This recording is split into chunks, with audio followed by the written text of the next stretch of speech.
প্রিয় মানবিক বিভাগের শিক্ষার্থী বন্ধুরা, তোমরা যারা 2025 সালে এসএসসি পরীক্ষা দিবে, তোমাদের জন্য ভূগোল ও পরিবেশের আরও একটা ছোট্ট ক্লাস নিয়ে আসলাম। এই ক্লাসে তোমাদেরকে ভূগোল ও পরিবেশ দ্বিতীয় অধ্যায়ের অর্থাৎ মহাবিশ্ব আমাদের পৃথিবী এখান থেকে গুরুত্বপূর্ণ তথ্য দিয়ে দিচ্ছি। চলে যাচ্ছি মূল পড়ার দিকে।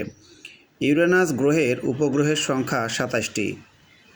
তথ্যগুলো কিন্তু অবশ্যই মনে রাখবে। বৃহস্পতি গ্রহের উপগ্রহের সংখ্যা 79টি। শনির উপগ্রহ হলো 82টি।